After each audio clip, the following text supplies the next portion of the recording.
The cold in the frozen wastes didn't just bite. It chewed. It was a living, breathing monster that lived in the wind and slept in the snow.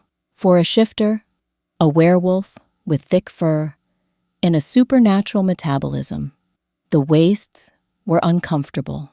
For a human, or a hollow, like Kalen, they were a death sentence. Kalen lay flat on his stomach on a ridge of jagged ice, his breath puffing out in small, white clouds that were instantly snatched away by the gale. He wore 3 layers of elk hide, stitched together with sinew and desperation, but the cold still found its way in. It crept down his collar and seeped through his boots, numbing his toes until he couldn't feel them anymore. He didn't move. He barely breathed. 50 yards down into the valley, a shadow moved against the endless white. It was a grizzly bear, but not a normal one. The radiation from the old wars had twisted the wildlife out here. This bear was massive, easily standing 10 feet tall at the shoulder.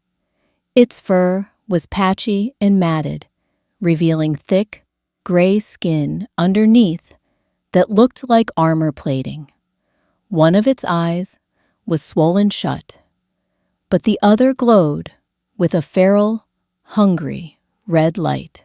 Ideally, a werewolf would shift, roar, and take the beast down with claws and teeth. It would be a messy, glorious fight. Kalen didn't have claws. He didn't have teeth that could snap bone. He didn't have a wolf inside him to heal his wounds or give him super strength. He had a rusty steel trap, a bow made of ash wood, and his brain. "Come on," Kalen whispered, his lips cracking from the dryness.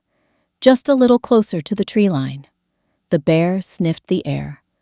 It smelled the bait, a chunk of dried venison Kalen had hung from a low branch. It grunted, a sound that shook the snow off the nearby pine trees, and lumbered forward. Kalen's hand tightened on his bow. His fingers were stiff, but he forced them to work. He wasn't the alpha. He wasn't a warrior. He was the hollow prince, the disappointment of the Iron Claw Pack. But out here, titles didn't matter. Out here, you were either the hunter or the meat. The bear stepped onto the patch of disturbed snow Kalen had spent 3 hours concealing. Snap! The sound was like a gunshot. The massive steel jaws of the bear trap slammed shut around the beast's front leg. The roar that followed was deafening. The bear thrashed, ripping up the frozen earth, snapping the heavy chain Kalen had anchored to a boulder. But the trap held. It slowed the monster down, dragging behind it like a ball and chain.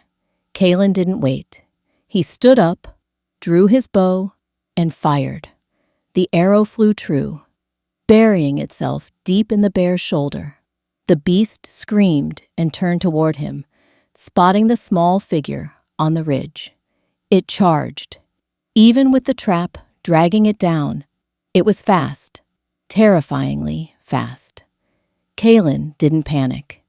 He couldn't afford to. He notched another arrow. Thwip! This one hit the bear in the neck. The monster didn't stop. It scrambled up the slope, claws gouging the ice, eyes locked on Kalen with pure murder. "Almost," Kalen muttered. He waited until the bear was 10 feet away. He could smell its rot, a mix of old blood and infection. He could see the slobber flying from its jaws. He dropped his bow and grabbed the spear lying in the snow beside him. It was a heavy thing, tipped with a shard of obsidian glass he had found in a cave. The bear lunged, swiping a paw the size of a dinner table at his head. Kalen ducked. The wind of the swing ruffled his hair. He rolled to the side, coming up under the bear's guard. With a shout that released all the pent-up freezing air in his lungs, he drove the spear upward. He aimed for the soft spot under the jaw, driving the obsidian tip up into the brain. The bear's momentum carried it forward, crashing into Kaelin. They both tumbled backward into the snow, a tangle of fur, limbs, and blood. The weight was crushing. For a second, everything went black. Then, silence. Kaelin gasped, shoving the heavy carcass off his legs. He scrambled backward, chest heaving. The bear was dead. Kaelin lay in the snow, staring up at the gray sky. His heart was hammering a frantic rhythm against his ribs, a pathetic human rhythm, not the slow, powerful thrum of a wolf. "I'm alive," he said to the empty air. It was a surprise every single day. He stood up, his knees shaking, and began the grueling work of skinning his kill. He needed the fur for warmth. He needed the meat to survive the week. He was the son of the most powerful alpha in the north, and he was digging through guts just to see tomorrow. He was halfway through dragging the meat back to his cabin when he heard the engines, snowmobiles. 3 of them. They whined like angry hornets, cutting through the silence of the wastes. Kaelin stiffened.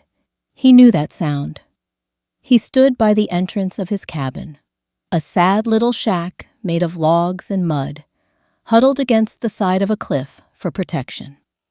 He wiped his bloody hands on his trousers and waited. The snowmobiles roared into his clearing, spraying ice everywhere.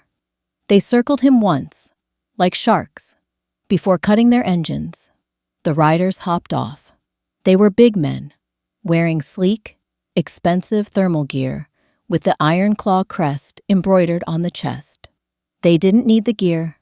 Their wolves kept them warm. They wore it for fashion. The leader pulled off his helmet. It was Marcus. Marcus had been Kaelin's childhood friend, back before Kaelin turned 18 and failed to shift, back before Kaelin was declared hollow. Now, Marcus was the pack beta, and Kaelin was nothing. "Look at this," Marcus sneered, looking around the dismal clearing. "The prince of the wasteland. You look terrible, Kaelin. Have you showered this month? Or is that smell just your natural musk?" The other 2 guards laughed. Kaelin crossed his arms. He didn't shiver, though he was freezing standing still. "What do you want, Marcus? Did you get lost, looking for a fire hydrant to pee on?" Marcus's smile faltered. He hated that Kaelin still had a sharp tongue. He wanted him broken. "Watch your mouth, Hollow," Marcus growled, his eyes flashing yellow for a second. "We're on official business. Your father sent us." Kaelin felt a cold stone drop in his stomach at the mention of Alpha Tauren. "My father banished me 5 years ago. He said if he ever saw my face again, he'd rip it off. I doubt he sent you for a tea party." "He didn't," Marcus said. He walked over to the snowmobile and unstrapped a large plastic crate. He kicked it off the machine. It landed in the snow at Kaelin's feet with a thud. The lid popped open. Inside were cans of beans, a few blankets, and a bag of old bread.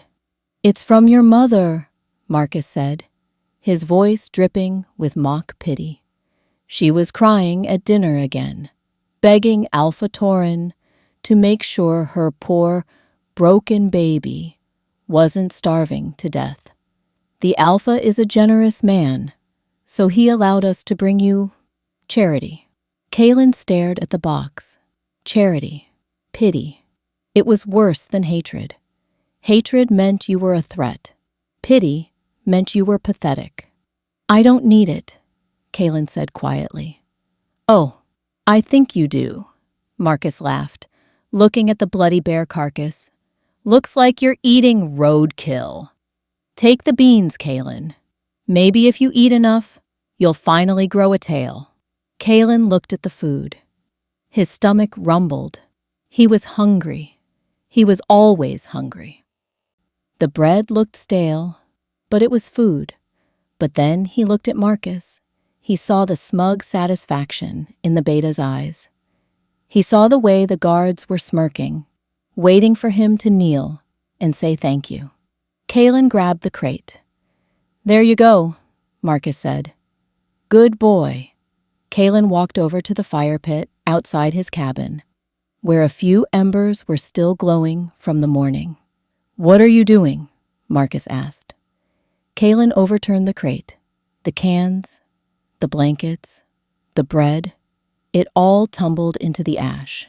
Kalen grabbed a flask of kerosene he used for his lamps and splashed it over the pile. "No!" Marcus shouted, stepping forward. Kalen struck a match and flicked it. Whoosh!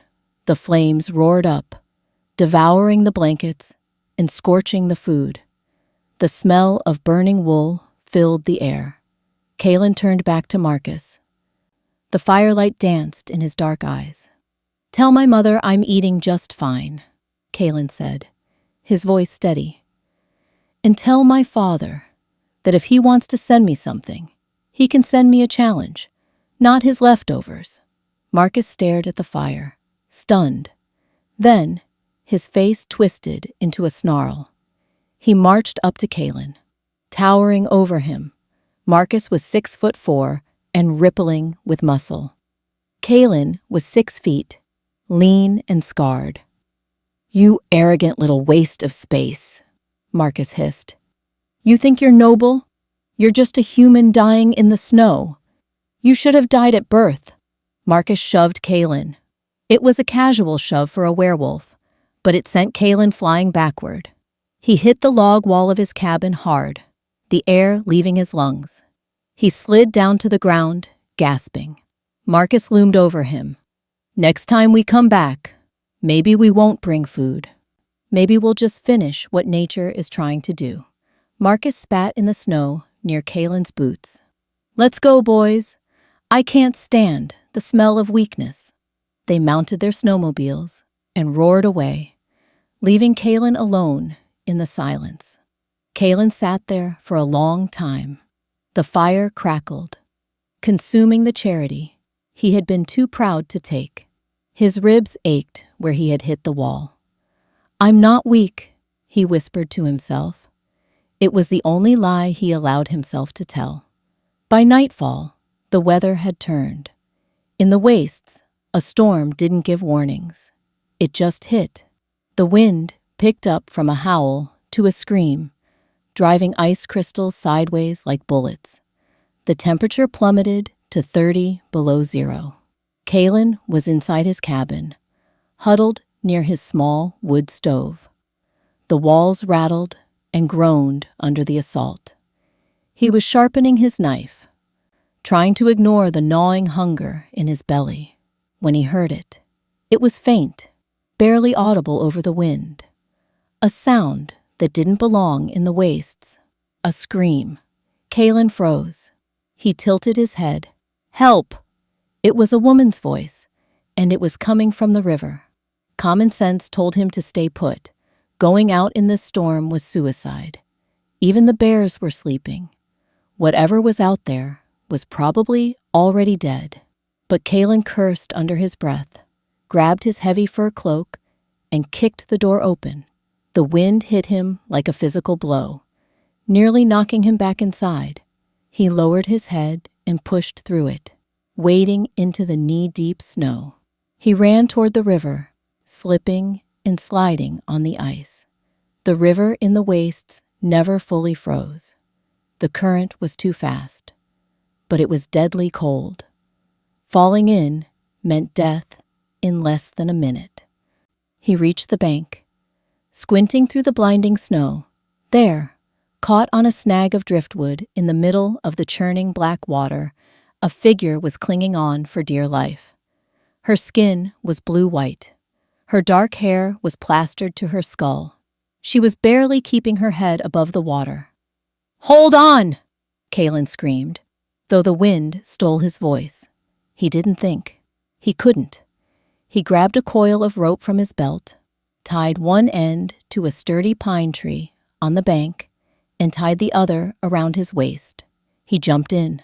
The shock of the cold was instant and agonizing. It felt like 1,000 knives stabbing every inch of his skin. His muscles seized up. His lungs refused to draw air. "Move!" he screamed internally. "Move or die!" He fought the current, swimming with choppy, desperate strokes. The water smashed him against rocks, bruising his legs, but he kept his eyes on the woman. She was slipping. Her eyes were rolling back in her head. "Grab my hand!" Kaylin yelled, reaching her. She didn't respond. She was unconscious. Kaylin grabbed her by the back of her coat. He hauled her against his chest. The current tried to drag them both under, but the rope held. "Pull!" He gritted his teeth, grabbing the rope with one hand and holding the woman with the other. He hauled them back to the bank, inch by painful inch. His arms screamed, his vision blurred. Finally, his boots found mud. He dragged himself out of the water, collapsing into the snow. He pulled the woman up beside him. She wasn't moving. She wasn't breathing. "No, no, no," Kaylin gasped, crawling over to her. He pressed his ear to her chest. A faint, fluttery heartbeat. She was alive, but barely. Hypothermia was setting in. He scooped her up in his arms. She was light, fragile. He ran back to the cabin, stumbling, falling, getting back up. The wind tried to push him down, tried to claim them both, but Kaylin's stubbornness was stronger than the storm. He kicked the cabin door shut behind him and laid her on the pile of furs near the stove. It wasn't enough. She was soaking wet, freezing to death. The heat of the fire wouldn't reach her through the wet clothes. "I'm sorry," Kaylin whispered, his teeth chattering uncontrollably. I have to get you warm." He worked quickly, his frozen fingers fumbling with the buttons of her coat. He stripped off her soaked layers, throwing them aside. Her skin was ice cold to the touch. He stripped off his own wet clothes, shivering so hard he could barely stand. He grabbed the dry furs and wrapped them around her, then slid under them himself. Body heat. It was the only way. He pulled her frozen body against his. He wrapped his arms around her, pressing his chest to her back, trying to transfer whatever warmth he had left into her. "Come on," he whispered into her hair.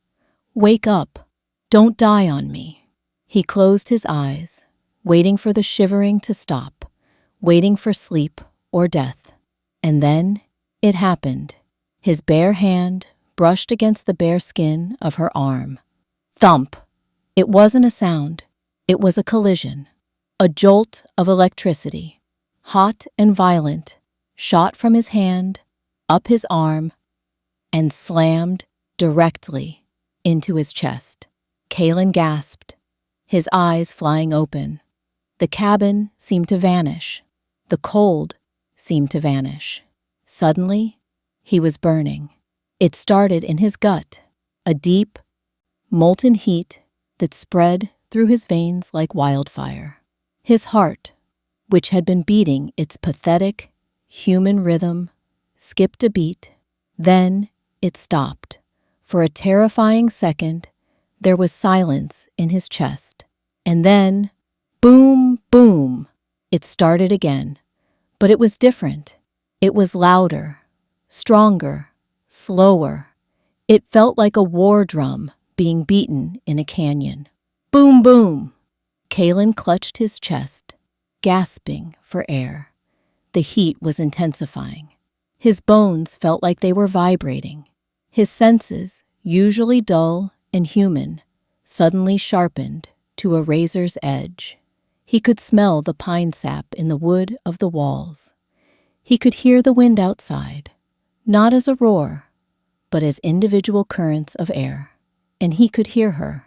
He could hear the blood rushing through the woman's veins. It sounded like a rushing river, singing a song he had never heard, but somehow knew. Mate, life, mine. Kaelin pulled back, staring at the back of her head in horror and wonder. "What is happening to me?" he whispered. His voice sounded different, deeper, rougher, like gravel grinding together. He looked at his hand, the hand that was touching her. The veins under his skin weren't blue anymore. They were glowing. A faint, pulsing violet light was spreading under his skin, traveling up his arm toward his heart. Deep inside him, in a place he had been told was empty, in the hollow space where his wolf was supposed to be, something opened its eyes. The heat was the first thing that made no sense. In the frozen wastes, heat was a luxury. It was a finite resource that you hoarded like gold coins. You gathered it from burning pine logs. You stole it from the bodies of slain animals. And you trapped it under layers of elk hide. It was never something that came from inside you. But Kaelin was burning. He scrambled backward across the rough wooden floor of the cabin, kicking over a bucket of melted snow in his panic. The water splashed onto the floorboards and hissed, actually hissed, as if it had touched a hot skillet. Kaelin stared at the puddle, his chest heaving. The water wasn't boiling, but the air around him shimmered like the horizon on a desert highway. "What is this?" he gasped, his voice sounding foreign to his own ears. It was deeper, vibrating in his throat like a cello string plucked by a giant. He looked down at his hands. The violet light he had seen earlier was fading, retreating beneath his skin like a shy creature. But the veins in his forearms still pulsed with an angry, rhythmic throb. Thump, thump, thump, thump. It wasn't just his heart. It felt like a second engine had been turned on inside his ribcage. Something ancient, rusty, and loud. He looked over at the woman. She was still lying on the pile of furs where he had left her. She was pale, her lips tinged with blue, looking small and fragile against the dark bearskins. But to Kaelin, she didn't look like a stranger anymore. She looked like a star. It was the only way to describe it. Even with his eyes closed, he could feel exactly where she was in the room. It was like a magnetic pull, a hook in his navel dragging him back toward her. He could smell her, not the river water or the mud, but her. She smelled like wildflowers that had been crushed under rain. It was a scent that didn't belong in the dead of winter, a scent of life and spring. And the sound. He clapped his hands over his ears, squeezing his eyes shut. Swish thump, swish thump. He could hear the blood moving through her veins. He could hear the tiny, desperate flutter of her heart struggling to warm her body. He could hear the air whistling through her nose, slightly clogged with river water. "Stop it," Kaelin groaned, rocking back and forth. "Get out of my head." He was going crazy. That was the only explanation. The cold had finally snapped his mind. Or maybe the bear had bitten him, and this was some kind of radiation sickness fever. He had heard stories of the rot, driving men mad, making them hear voices and see colors before their brains melted. He needed to cool down. Kaelin grabbed the edge of the table to hoist himself up. The solid oak plank groaned under his grip. When he let go, he stared in horror. There were indentations in the wood, 4 perfect grooves, where his fingers had pressed. He hadn't tried to crush it. He had barely squeezed. "I'm a monster," he whispered, backing away until his spine hit the cold log wall. "I'm turning into one of the mutated things." He looked at the door. He should run. He should run out into the snow and bury himself in a drift until the fever broke or his heart stopped. If he stayed here, trapped in this small box with this woman, he might hurt her. He might crush her skull, just trying to check her pulse. He took a step toward the door. Wait. The word was barely a whisper, a crackle of dry leaves. Kaelin froze.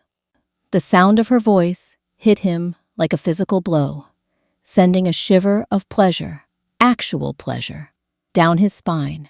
He turned slowly. The woman was moving. She shifted under the heavy furs, her eyelids fluttering open. Her eyes were gray, the color of a storm cloud, right before the rain breaks. She blinked, trying to focus on the ceiling beams. Then she turned her head and saw him. Kaelin held his breath. He expected her to scream. He was a wild man of the wastes, covered in scars, half naked, huddled in the corner like a feral dog. But she didn't scream. She frowned. "You're loud," she rasped. Kaelin blinked. "What?"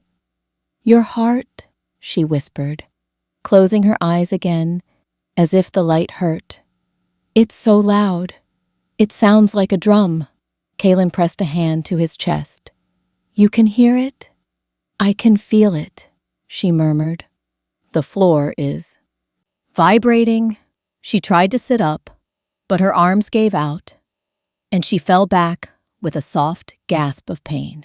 Kaelin's instinct overrode his fear.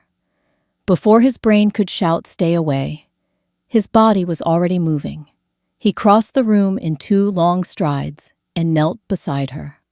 "Don't move," he ordered. His voice came out as a growl, rough and commanding. "You nearly drowned. You're hypothermic." He reached out to fix the furs around her shoulders.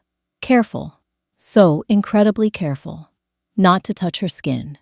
He used just the tips of his fingers to pull the elk hide up to her chin. The woman opened her eyes again, staring up at him. The gray irises swirled, sharpening with intelligence. She wasn't just some helpless victim.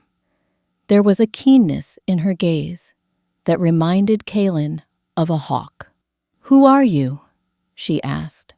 "Kaelin," he said. "I pulled you out of the river."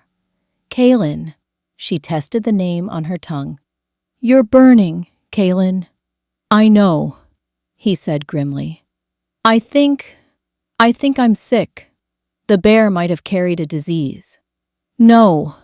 She shook her head slightly. "Not sick." She fought to free her arm from the furs. Her hand, pale and trembling, reached out toward him. "Don't," Kaelin warned, leaning back. "I don't know what I have. It's dangerous." "I'm a healer," she said, her voice gaining a little strength. "Let me see." A healer. That explained why she wasn't panicking.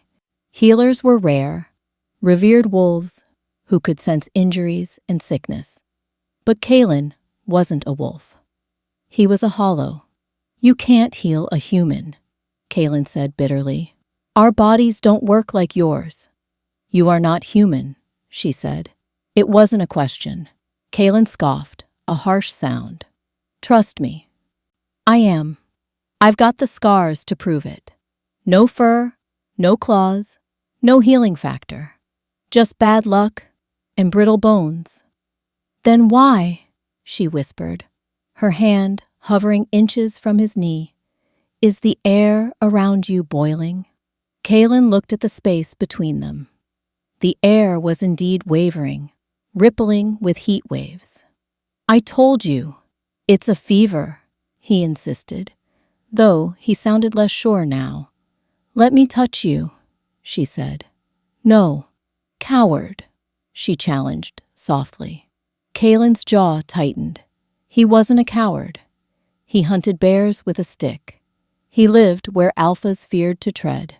He grabbed her wrist to stop her hand from advancing. Boom!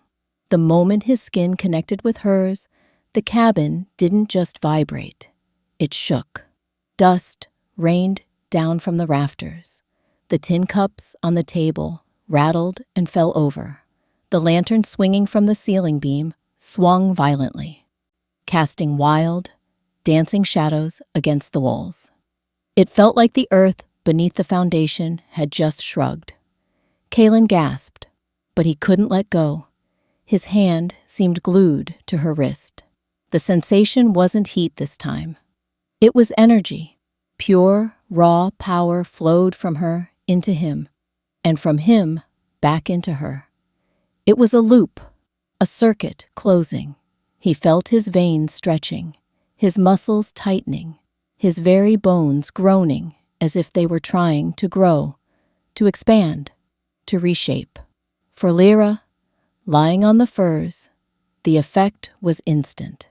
The blue tint vanished from her lips. Her cheeks flushed pink. The shivering stopped immediately, as his unnatural heat flooded her system, chasing away the cold of the river in seconds. She gasped, her eyes going wide. She stared at his hand on her wrist. The violet light was back. It pulsed under Kaelin's skin, tracing the lines of his tendons like glowing rivers of mercury. It flowed from his grip into her skin, turning her veins a soft, shimmering lavender where they touched. "By the moon," she whispered. Kaelin yanked his hand away, as if he had been burned. The shaking stopped instantly. The dust settled. The silence returned, heavier than before. Kaelin scrambled back, breathing hard. He looked at his hand, then at her.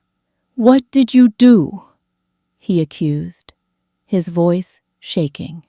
"What kind of witch are you?" The woman, Lyra, slowly sat up. She didn't struggle this time. She moved with fluid grace, the blankets falling to her waist. She looked at her own wrist, rubbing the spot where he had touched her. "I didn't do that," she said quietly. She looked up at him, her expression shifting from confusion to awe. "You did. I'm human," Kaelin shouted. The denial was a reflex, a shield he had carried for 5 years. "I was tested. I was banished. I am hollow." "A hollow cannot shake the earth," she countered calmly. "A hollow does not have skin hot enough to boil snow. And a hollow—" She paused, locking eyes with him. "A hollow does not smell like that." "Like what?" Kaelin snapped. "Sweat and bear guts?" "Like ozone," she said. "Like the air right after a lightning strike. Like power." She shifted, turning her legs to dangle off the makeshift bed. She wore the oversized wool tunic he had put on her, which swallowed her small frame. But she sat with the dignity of a queen. "My name is Lyra," she said. I was the healer for the Moon River Pack. Before it was destroyed." Kaelin paused. "Destroyed?" "Rouges," she said, a shadow passing over her face. "But that doesn't matter right now. What matters is you, Kaelin. How old are you?" 25, he grunted. Lyra nodded slowly, as if solving a math problem in her head. "The late bloomers are myths, stories told to comfort mothers whose children don't shift. They say sometimes the wolf is too big for the child's body. If it tried to emerge at 18, it would kill the host. So it sleeps. It waits until the body is hardened, until the mind is sharp." She looked pointedly at the bear skull mounted on his wall, then at the heavy obsidian spear in the corner. "You have lived in the wastes for 5 years? Yes. You have hunted monsters without claws? Yes. You have survived cold that kills alphas? Yes." Kaelin threw his hands up. "Because I'm stubborn. What is your point?" "My point," Lyra said softly, is that the wastes didn't kill you. They forged you. They made you tough enough to hold him. Hold who? The king, she whispered. Kaelin stared at her. Then he let out a harsh, barking laugh. You're delirious. The cold scrambled your brains, healer. I'm a banished outcast, living in a shack.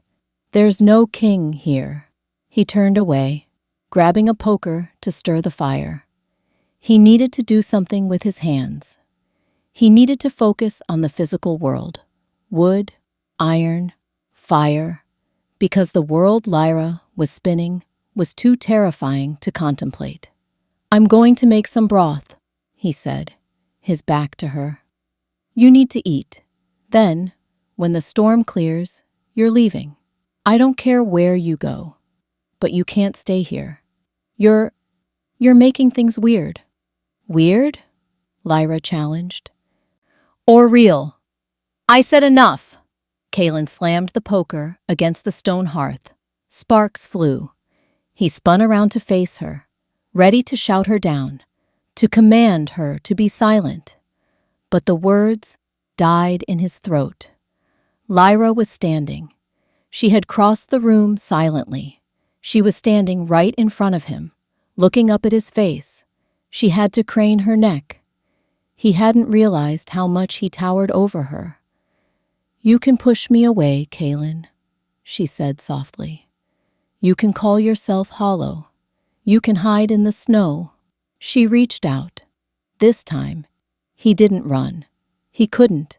He was paralyzed by the storm-gray eyes that seemed to see every secret he had ever buried. She placed her hand flat against his chest, right over his heart. Boom! The impact was softer this time, but deeper. It wasn't an earthquake. It was an anchor drop. Kaelin's breath hitched. He felt his heart leap to meet her palm. But you cannot lie to this, she whispered. It beats for me. Kaelin trembled. The heat was rising again, rolling off him in waves. He wanted to lean into her. He wanted to wrap his arms around her and never let go. The wolf inside him, the thing he had denied existed, was scratching at the back of his mind, howling for him to claim her. But fear was a habit hard to break. He grabbed her wrist and pulled her hand away from his chest. You need to rest, he said, his voice rough and strained. Eat the broth. Sleep. Tomorrow, you're gone. He stepped around her, grabbed his fur cloak from the peg, and threw the door open. The blizzard raged outside. A wall of white death. Where are you going? Lyra cried, steadying herself against the table. You'll freeze. Kaelin looked back at her. His eyes flashed, just for a second, a deep, luminous violet. I don't think I can freeze anymore, he muttered. He stepped out into the storm and slammed the door, leaving the warmth and the truth behind him. The storm eventually broke, as all storms in the wastes did, leaving behind a silence that was deafening. The wind died down to a whisper, and the moon emerged from behind the clouds, a giant, unblinking eye staring down at the endless white graveyard. Kaelin stood outside the cabin, leaning against the rough log wall. He was shirtless. 3 hours ago, that would have killed him. Now, the snow melting against his bare skin felt pleasant. It was a cool balm against the furnace raging inside his chest. He looked at his hands. They were steady, no shivering. He clenched his fist, watching the muscles in his forearm ripple. They looked thicker somehow, denser. I'm going crazy, he muttered to the moon. The healer put a spell on me. He tried to convince himself of that. It was easier to believe in magic or madness than to believe that for 25 years he had been living a lie. Snap. The sound came from the tree line, about 50 yards away. Kalen froze. He didn't turn his head. He just listened. His ears, which used to strain to hear a shout across a clearing, now picked up the sound of a pine needle hitting the snow. Sniff, sniff, wet noses inhaling the air. Heavy paws crunching on the ice crust. Low, guttural whining. Wolves, but not pack wolves. Pack wolves moved with discipline. They hunted in silence. These things were moving clumsily, dragging their feet, bumping into trees. They smelled of sickness, of rotting meat and old infection. Rogues. Kalen's stomach dropped. Rogues were shifters who had lost their minds to the rot, the radiation sickness of the wastes. They were feral, cannibalistic, and driven only by hunger. They had smelled the bear carcass Kalen had skinned earlier, or maybe they had smelled Lyra. Kalen moved. He didn't run. He flowed. He grabbed his obsidian spear from where he had left it by the door, and his heavy woodsman's axe from the stump. He stepped away from the cabin door, positioning himself between the trees and the entrance. "I know you're there," Kalen growled. The sound startled him. It was a low rumble, like rocks tumbling down a mountainside. From the shadows of the pine trees, eyes began to appear. Yellow, bloodshot eyes. One by one, they stepped into the moonlight. There were 6 of them. They were in wolf form, but they were wrong. Their fur was falling out in patches, revealing gray, scabby skin. Their ribs showed through their sides. Foam dripped from their jaws. The leader, a massive wolf with half an ear missing, stepped forward. He snarled, exposing yellow, broken teeth. Kalen tightened his grip on the spear. He was outnumbered 6 to 1. He had no armor. He had no wolf form. "Come on, then," Kalen challenged, raising the axe. "Breakfast is served." The leader lunged. Kalen didn't flinch. He sidestepped the snapping jaws with a speed he didn't know he possessed. He swung the axe. Crack! The blade buried itself in the leader's shoulder. The wolf yelped, a high-pitched sound, and scrambled back, leaving a trail of black blood. But the others didn't wait. They swarmed him. It was a blur of teeth and claws. Kalen fought like a demon. He used the spear to keep 2 at bay, jabbing at their snouts, while swinging the axe with his other hand. He was faster than before, stronger. When a wolf bit his forearm, he didn't scream. He smashed the handle of the axe into its skull, cracking the bone. But he was still just a man. A rogue clamped its jaws onto his calf, dragging him down. Another jumped on his back, claws raking through his skin. Kalen roared, throwing his weight backward to crush the wolf against the cabin wall. He managed to shake them off, but he was bleeding. Deep gashes ran down his chest and legs. "Kalen!" The cabin door flew open. Lyra stood there, wrapped in the furs, her eyes wide with terror. "Get back inside!" Kalen screamed, kicking a wolf in the ribs. The leader, wounded but not dead, saw the opening. He ignored Kalen. He saw the female. He smelled the fresh blood pumping in her veins.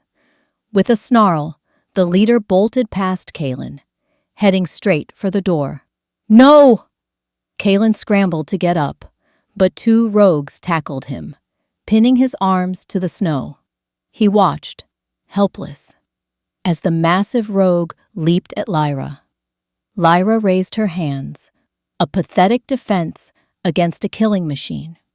She screamed, and something inside Kalen snapped. It wasn't a thought. It wasn't a decision. It was a key turning in a lock that had been rusted shut for a quarter of a century. Mine.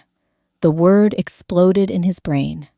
The heat returned, not as a fever, but as a supernova. Kalen looked at the wolves pinning him. His eyes, dark brown his entire life, flooded with color. Not the yellow of a beta, not the red of an alpha. They turned a deep, electric, terrifying violet. Roar! The sound that left Kalen's throat was not human. It wasn't even wolf. It was the sound of a tectonic plate shifting. It was a physical force, a shockwave of sound that blasted the snow away from his body in a perfect circle. The two wolves pinning him didn't just let go. They were thrown backward as if hit by a grenade. They landed 10 feet away, whining, pressing their bellies to the ground in instinctual, paralyzing terror. The leader, mid-air, froze. The alpha command in that roar was so potent it overrode his hunger. He crashed to the ground inches from Lyra's feet, skidding in the snow. Kalen stood up. He felt enormous. The pain from his wounds was gone, replaced by a buzzing adrenaline. The world slowed down. He could see the individual flakes of snow in the air. He could smell the fear radiating off the rogues. He looked at the leader, who was trying to scramble away from Lyra. "You," Kalen said. His voice was two voices layered together, one human, one ancient beast. "You touched what is mine." Kalen didn't run. He crossed the distance in a blur of motion that the eye couldn't track. He didn't use the spear. He didn't use the axe. He reached down and grabbed the rogue leader by the scruff of the neck with one hand. He lifted the 300-pound beast into the air as if it were a puppy. The rogue whimpered, thrashing its legs. Kalen looked into the rogue's eyes.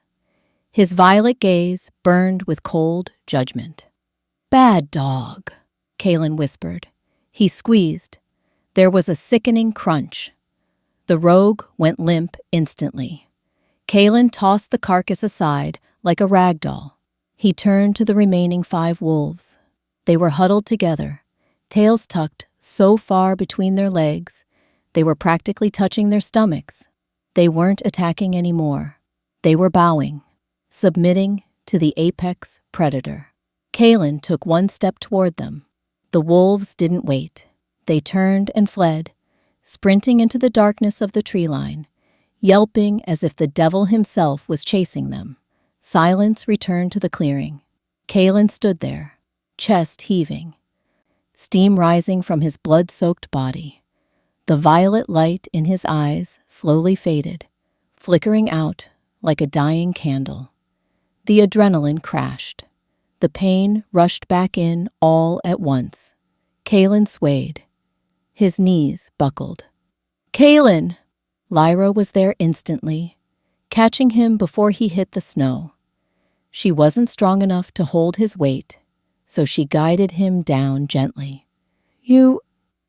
Kalen gasped, looking up at the stars. "You were right.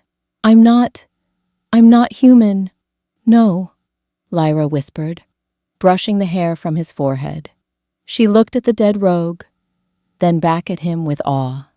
"You are definitely not." Kalen tried to say something else, but the darkness rushed in to claim him, and he let it take him. When Kalen woke up, the first thing he felt was the stinging burn of antiseptic. He groaned, trying to sit up, but a firm hand pushed him back down. "Stay down," Lyra's voice commanded softly. "You lost a lot of blood." Kalen blinked his eyes open. He was back inside the cabin. He was lying on the table, the only surface flat enough for Lyra to work on. The fire was roaring in the hearth, making the room uncomfortably hot for a normal person, but perfect for him. Lyra was standing over him, her hands glowing with a soft, pale blue light. She was hovering her palms over the gashes on his chest. Kalen looked down. The deep claw marks from the rogue were closing. He watched in fascination as the skin knit itself back together, leaving behind a faint, silvery lines. "You're using magic," he rasped. "It's not magic," Lyra murmured, concentrating. "It's healing, and your body is helping me. A normal wolf would take days to heal this deep. You're doing it in minutes." She finished with the last wound and stepped back, wiping sweat from her forehead. She looked exhausted. Kalen sat up slowly. He flexed his arms. He felt stronger, even better than before the fight. "Violet," Kalen said, looking at her. "My eyes. I saw the reflection in the window. They were violet." Lyra nodded. She walked over to the fire and poured him a cup of hot water. She handed it to him, her gray eyes serious. "Do you know the history of the Iron Claw Pack, Kalen?" she asked. Kalen took a sip. "Of course. My father, Alpha Tauren, descends from a long line of alphas. We are the strongest pack in the north." "That is what the history books say," Lyra corrected. "But the healers keep different records. Old records." She sat down on the bench opposite him. 1,000 years ago, there were no packs. There was only the first pack, and they were led by the Violet Kings, the Lycans. Kalen froze, the cup halfway to his mouth. "Lycans are extinct. They were giant monsters. They died out in the Great War." "They didn't die out," Lyra said. "They went dormant. Their blood was too strong. It diluted over generations, splitting into the alphas, betas, and omegas we have today. But every few centuries, the blood concentrates again. A genetic throwback." She pointed at him. "When a Lycan is born, the body cannot handle the power immediately. If you had shifted at 16 like a normal pup, the energy would have torn you apart. So, your wolf went deep. It hid. It reinforced your bones, your muscles, waiting until you were fully grown, until you were tested." Kalen stared at his hands. "So my father, he didn't know?" Lyra's face hardened. "He knew." "What?" "Think about it, Kalen," she urged. "You said you were tested at 18. Who tested you?" "My father," Kalen recalled. "And the pack witch. They took a blood sample." "And what did they tell you?" "They said I had no wolf gene, that I was a genetic dead end. Hollow." "They lied," Lyra said, her voice trembling with anger. "The pack witch would have seen the markers in your blood. She would have seen the violet strain, and she would have told Tauren." Kalen felt a coldness spread through his chest that had nothing to do with the weather. "Why?" he whispered. "Why lie? Why banish me? I'm his son. If I'm this powerful, I would have made the pack unstoppable." "You wouldn't have been his soldier, Kalen," Lyra said gently. "You would have been his replacement." The realization hit Kalen like a physical punch. Alpha Tauren was a tyrant. He ruled through fear. He was obsessed with being the strongest. If he knew his son was a Lycan, a being that naturally outranked every alpha on the continent. "He was scared of me," Kalen realized. The words tasted strange. His father, the man who frightened nations, was scared of his own son. "He couldn't kill you," Lyra surmised. "Killing a child, even a powerful one, would turn the pack against him. So he branded you hollow. He banished you to the wastes, hoping the cold or the bears would do his dirty work for him." Kalen stood up. He walked to the window and looked out at the snow. For 5 years, he had hated himself. He had believed he was broken. He had accepted the insults, the scraps of food, the pity. And all this time, he was a king waiting to wake up. A deep, rumbling growl started in his chest. It wasn't a wolf's growl. It was deeper. "He stole my life," Kalen said. He tried to steal your destiny, Lyra corrected, standing up to stand beside him. But he failed. You survived. And now you're awake. Kaelin looked at her. Because of you. I was just the spark, she said, blushing slightly. You were the powder keg. Kaelin reached out and took her hand. The bond hummed between them. A warm, steady song now, not a shock. I'm not going back to the darkness, Lyra, he vowed. I'm going to take back what is mine. Vroom, vroom. The sound cut through the moment. It was distant, but getting closer. Kaelin stiffened. His ears swiveled. Engines, he said. More than 3. A lot more. Lyra looked at him in panic. Marcus? Kaelin closed his eyes, extending his senses. He could smell the exhaust fumes. He could smell the gun oil. And he could smell the fear and aggression of 50 wolves. Marcus came back, Kaelin said, opening his eyes. They were flashing violet again. And he brought the army. Why? Lyra asked. You're banished. They leave you alone, usually. Marcus saw the flash, Kaelin realized. When he shoved me yesterday, my eyes must have flickered, or he sensed something. He went back and told my father. He turned to Lyra. Torin knows I'm not hollow anymore. He knows the banishing didn't work. Kaelin walked over and grabbed his axe. He weighed it in his hand. It felt like a toothpick now. He sent them to finish the job. We have to run, Lyra said, grabbing her cloak. There are caves in the north. No, Kaelin said. He turned to face the door. I'm done running. I'm done hiding in the snow. He looked at Lyra, and a dark, dangerous smile spread across his face. They want a monster? I'll show them a monster. The silence of the wastes was usually a heavy, oppressive thing, but the noise that replaced it was worse. It was the roar of engines, dozens of them. Kaelin stood by the window of his cabin, watching the tree line. Through the swirling snow, he saw the headlights. They cut through the gloom like the eyes of deep-sea predators, sweeping back and forth until they locked onto the small wooden shack. Snowmobiles, heavy-duty transport trucks modified with tank treads, and wolves, so many wolves. They poured out of the vehicles, a sea of fur and armor. These weren't the ragged rogues Kaelin had fought earlier. These were the Iron Claw elite. They wore Kevlar vests reinforced with steel plates. They carried electric prods and net guns.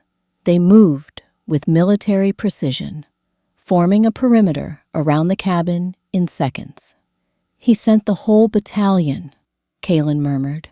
He sounded calm, but inside, his blood was boiling. The violet heat was rising again, reacting to the threat. Lyra stood beside him, clutching a small knife she had found on the table. Her knuckles were white. There are too many, Kaelin. Even if you are a Lycan, you haven't shifted yet. You don't know how to use your power. I don't need to shift to kill Marcus, Kaelin growled. Come out, Hollow!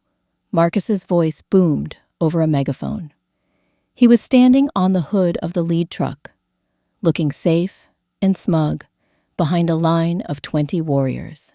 We know you're in there, Marcus shouted, and we know you have a guest. Send the girl out, and we'll make your death quick. Resist, and we'll burn you out like a rat in a hole. Kaelin looked at Lyra. I'm going out there. I'll draw their fire. You run for the river. No, Lyra said firmly. She grabbed his arm. They won't let me leave. Marcus intends to kill everyone who knows the truth. If I run, I die. My only chance is with you. Kaelin looked at her. She was terrified, shaking slightly, but her eyes were fierce. She was choosing to stand with him against an army. Then we stand, Kaelin said. He kicked the door open. The wind howled, carrying the scent of diesel and aggression. Kalen stepped out onto the small porch, his axe in one hand, the obsidian spear in the other. He stood tall, chest bare to the freezing wind, his eyes scanning the enemy line. "Marcus!" Kalen shouted. His voice carried effortlessly over the wind, deep and resonant.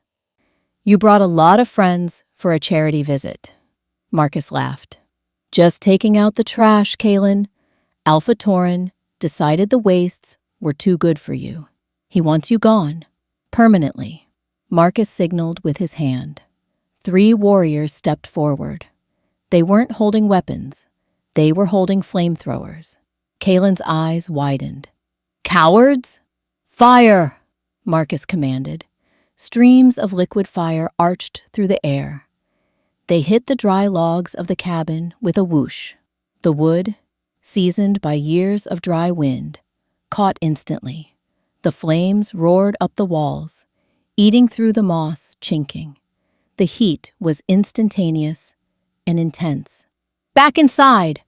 Kalen grabbed Lyra and shoved her back into the cabin, slamming the door shut. It was a futile gesture. The fire was already climbing the roof. Smoke began to curl under the doorframe and through the cracks in the walls. "They're burning us alive!" Lyra coughed, covering her mouth with her sleeve. Kalen looked around frantically. The cabin had no back exit. The only way out was through the front door, straight into a wall of bullets and wolves. The temperature in the room skyrocketed. The ice in the corners melted into puddles. The air turned thick and gray. "We have to break out," Kalen said. He grabbed a heavy wooden chair and smashed the window.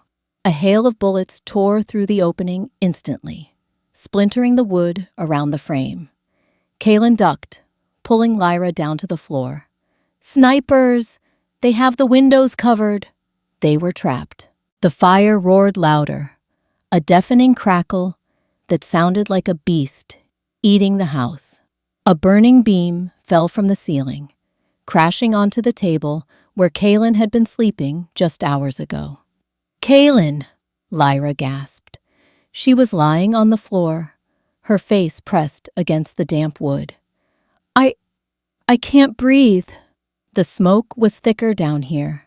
Kalen grabbed a cloth, soaked it in the water bucket, and pressed it to her face. "Stay with me," he ordered, his voice cracking.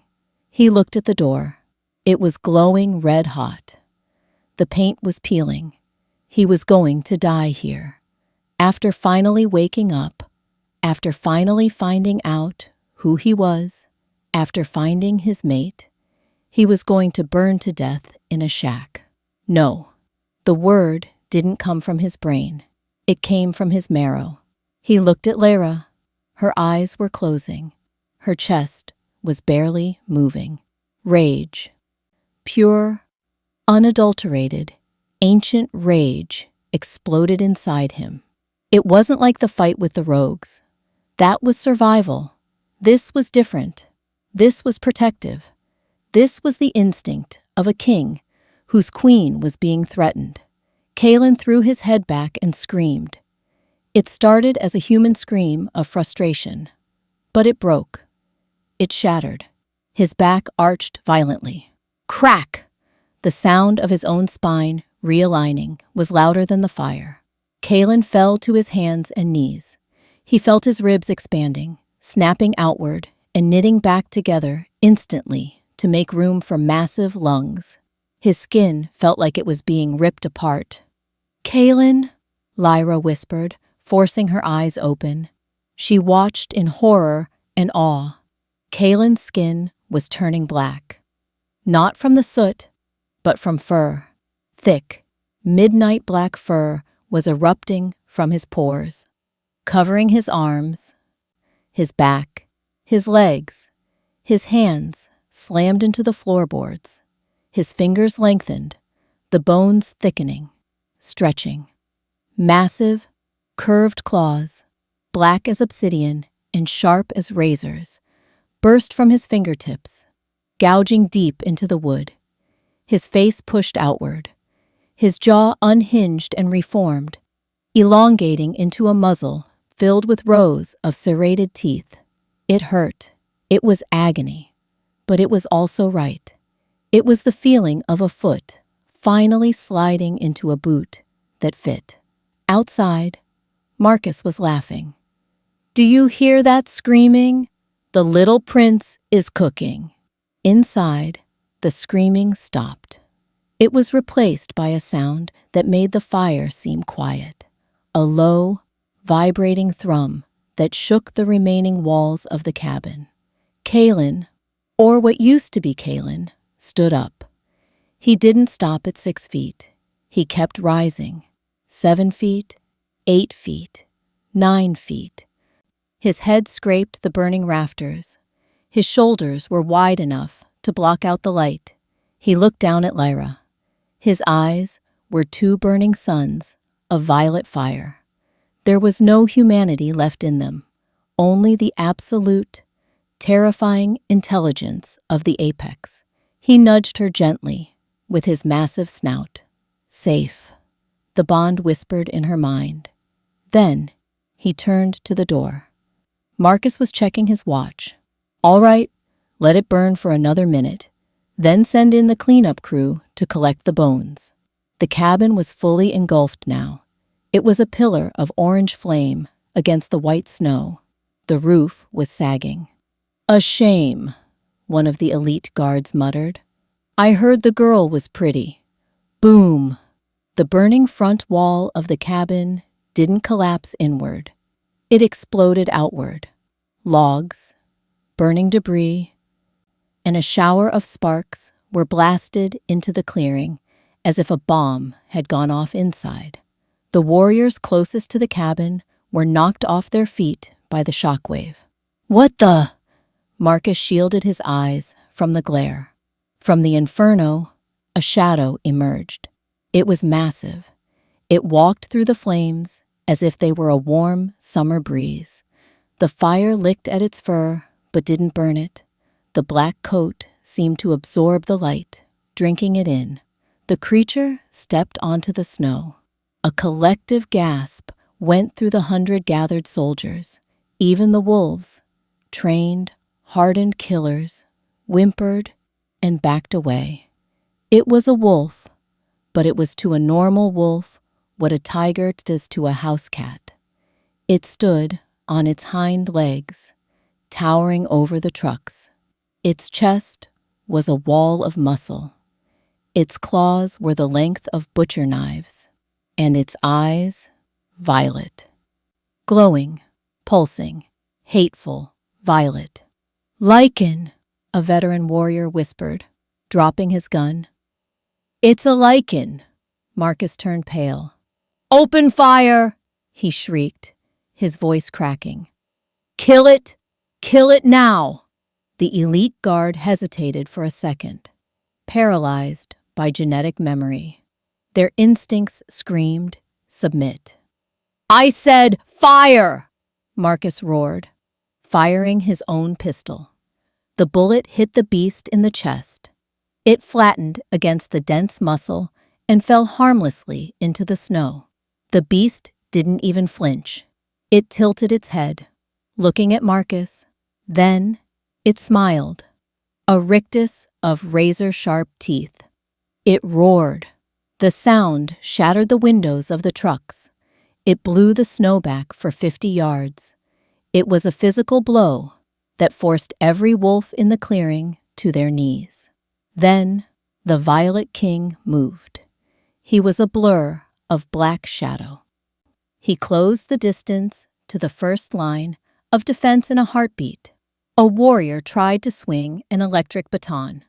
The king caught the weapon in one hand, crushing the steel in the warrior's arm in a single squeeze. He tossed the man aside, a throw that sent him flying 30 feet into a snowbank. He didn't stop. He waded into the army like a scythe through wheat. Bullets flew, sparking off his fur. Net guns were fired, but he tore through the reinforced mesh like it was spiderweb. He grabbed a snowmobile by the handlebars. With a grunt of exertion, he lifted the 500-pound machine over his head and hurled it at a group of approaching wolves. Crash! Metal screeched. Men screamed. It wasn't a battle. It was a discipline. It was a father punishing unruly children. The king moved with a brutality that was terrifying to behold. He swatted warriors out of the air. He kicked a modified truck, denting the side panel so deeply it shoved the vehicle sideways. He never used his teeth to kill. He didn't need to. His paws were sledgehammers. His mere presence was a weapon. Lyra stumbled out of the burning ruins of the cabin, coughing. She looked up and saw the massacre. Kalen wasn't killing them indiscriminately. He was disabling them, breaking legs, crushing weapons, knocking them unconscious. He was dismantling the army piece by piece. He was preserving them. To witness, Marcus was trying to start the lead truck. His hands were shaking so bad, he dropped the keys. "Come on! Come on!" Marcus screamed, slamming his hands on the dashboard. A shadow fell over the windshield. Marcus looked up. The Violet King was standing on the hood of the truck. The metal groaned under his weight. He looked down through the glass, his violet eyes locking onto Marcus. With one punch, he shattered the reinforced windshield. He reached in. His hand was big enough to encompass Marcus's entire head. He grabbed Marcus by the tactical vest and ripped him out of the truck cab, dragging him through the broken glass. The king jumped down from the hood, holding Marcus dangling in the air. Marcus kicked and struggled, drawing his knife and stabbing at the massive black arm holding him. The knife snapped on impact. The king brought Marcus close to his face. Hot breath, smelling of ozone and blood, washed over the beta. The fighting had stopped. The remaining warriors, those who weren't unconscious or groaning in the snow, had dropped their weapons. They were kneeling, foreheads in the snow, total submission. The king looked at Marcus. He growled, a low, rumbling sound that vibrated in Marcus's bones. Then, the transformation began to reverse. It was sickening to watch. Bones cracked and shrank. Fur receded. The massive height diminished. In seconds, Kalen stood there, naked, steam rising from his skin, covered in soot and blood. But his hand was still clamped around Marcus's throat with an iron grip. His eyes were still violet. "You called me hollow," Kalen rasped. His voice was raw from the roar. Marcus couldn't speak. He clawed at Kalen's hand, his face turning purple. "You brought fire to my home," Kalen continued. "You threatened my mate," he squeezed. "Not enough to kill, just enough to terrify." "I should tear your head off," Kalen whispered. "But a king needs a messenger." He leaned in close. "Go back to my father. Tell him the banishment is over." Kalen threw Marcus into the snow. The beta gasped, clutching his throat, retching. "Tell him the violet wolf is coming," Kalen said, his voice ringing out across the silent battlefield. "And tell him to keep my throne warm." He turned his back on Marcus. He turned his back on the army of elite killers. He didn't fear a knife in the back. He knew they wouldn't dare. He walked over to Lyra. She was standing by the burning remains of the cabin, shivering. Kalen walked up to her. He was naked, but he carried himself with a dignity that made clothes irrelevant. He reached out and pulled her into his arms. "You're safe," he whispered into her hair. Lyra buried her face in his chest, sobbing with relief. She could feel his heart, that massive, powerful drum, beating a steady rhythm against her cheek. "The king is awake," she whispered. Kalen looked over her head at the kneeling army. "Yes, he said. He is. The gates of the Iron Claw Pack were a fortress. They were made of reinforced steel, 20 feet high, designed to keep armies out. Guard towers loomed on either side, manned by snipers who never missed. But when Kalen walked out of the tree line, the snipers didn't fire. He wasn't running. He wasn't hiding. He was walking down the center of the frozen highway, his boots crunching on the asphalt. He wore a black tactical coat he had taken from one of the unconscious elite guards, but it hung open, revealing the chest that had terrified a battalion. Lyra walked beside him. She looked small next to him, but she held her head high. She wasn't a prisoner anymore. She was the companion of a god. "Halt!" a voice cracked over the loudspeaker. "Identify yourself!" Kalen didn't stop. He kept walking until he was 10 feet from the steel doors. He looked up at the tinted glass of the guard tower. His eyes flashed violet. "Open the door," Kalen said. He didn't shout. He didn't need to. The command rode on the wind, slipping through the glass and into the minds of the guards. It wasn't a request. It was an absolute reality. There was a moment of silence. Then, the heavy grinding of gears. The massive steel gates began to slide open. Kalen walked through. The Iron Claw settlement was a city of stone and metal. Usually, it was loud. The sounds of training, of industry, of wolves living their lives. Today, it was a ghost town. Word had spread. Marcus had delivered the message. Warriors lined the streets, but they didn't attack. They stood with their backs to the buildings, their weapons lowered, their eyes wide. They could smell him. The scent of ozone, ancient power, and fresh blood. It triggered a primal instinct in them. Do not engage. Submit. Kalen ignored them. He walked straight toward the Alpha's keep, a massive stone fortress that sat on the highest hill. He pushed open the heavy oak doors of the great hall. It was a cavernous room, lined with banners of the Iron Claw. At the far end, sitting on a throne made of welded swords and gears, was Alpha Tauren. Tauren was a giant of a man, with gray hair and a beard like steel wool.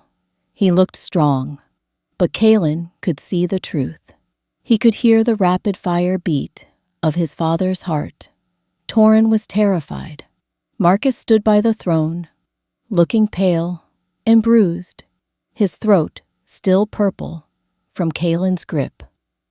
"So," Tauren boomed, his voice echoing in the silent hall, "the prodigal son returns." Kalen stopped in the center of the room. "I'm not a son today, Tauren. I'm a challenger." Tauren stood up. He walked down the steps of the dais. "You think because you killed a few bears, you can take my seat? You are a mutant, an abomination. You don't have a wolf, Kalen. You have a disease. A disease." Kalen tilted his head. "You sent an army to cure me. I sent them back broken." He took a step forward. The floorboards creaked. "You knew what I was," Kalen said softly. "You knew I was a Lycan. You knew I was stronger than you. That's why you banished me. You were afraid I would overshadow you." "I did what was best for the pack," Tauren roared. "A Lycan is uncontrollable. A monster." "I controlled myself for 5 years old in the dark," Kalen countered. "I controlled myself when you starved me. I controlled myself when you spat on me." His eyes began to glow. The violet light illuminated the dim hall. "But I am done controlling myself now," Tauren snarled. "Then die like the dog you are." The Alpha shifted. It was a fast, violent transformation. In seconds, a massive brown wolf stood in the hall. Tauren was huge, an Alpha, in his prime. He roared, a sound that usually made challengers wet themselves. He lunged at Kaelin, jaws aiming for the throat. Lyra gasped, reaching for her knife.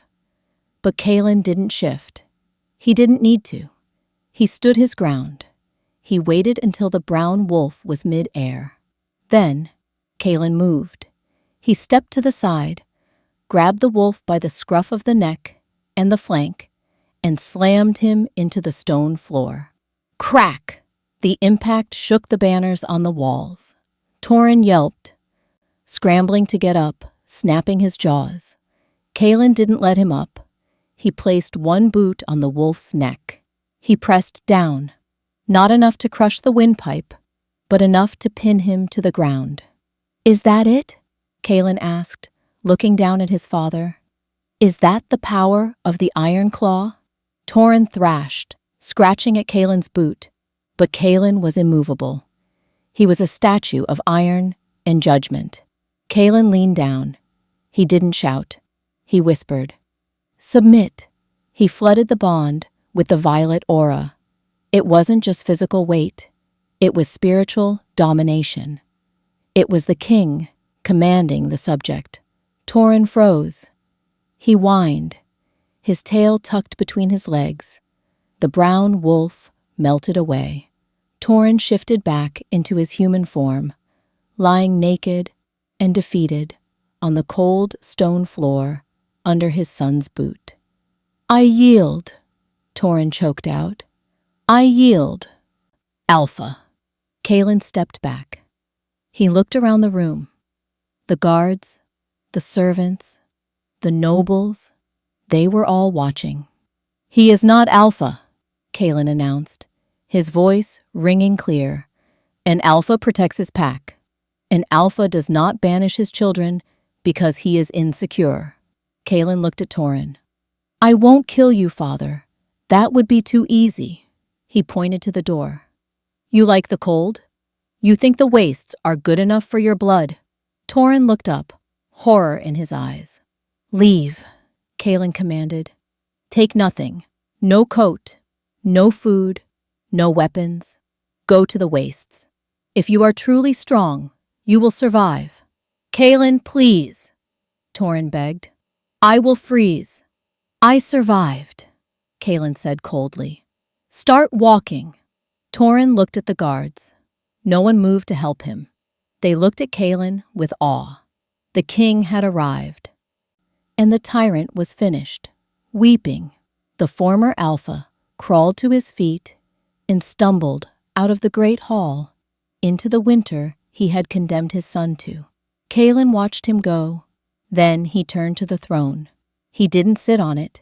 He looked at it with disgust. He grabbed the heavy iron chair and ripped it from its bolts. He threw it aside with a clang. "We are done with thrones of swords," Kaelin said to the room. He turned to Lyra. He held out his hand. She walked up the steps and took it. Her hand was small in his, but her grip was strong. Kaelin looked at the pack. "My name is Kaelin," he said. "I am the Violet King. And this," he raised Lyra's hand, "is your queen. She is the reason I am awake. You will treat her with the same reverence you treat me." The pack didn't hesitate. One by one, they dropped to one knee. Marcus. The elite guards, the servants. "Long live the king," a voice whispered. Then another, then a roar. "Long live the king." Kaelin looked at Lyra. The violet fire in his eyes softened to a warm, protective glow. "You were right," he whispered to her, ignoring the cheering crowd. "It fits." Lyra smiled, tears in her eyes. "I told you. You were never hollow, Kaelin. You were just full of something too big for this world." Kaelin pulled her close and kissed her. It wasn't a kiss of hunger, but of promise. A promise of a new era, where the strong protected the weak, and where no one would ever freeze alone in the dark again. Outside, The snow continued to fall, burying the tracks of the old Alpha, washing the world clean for the king.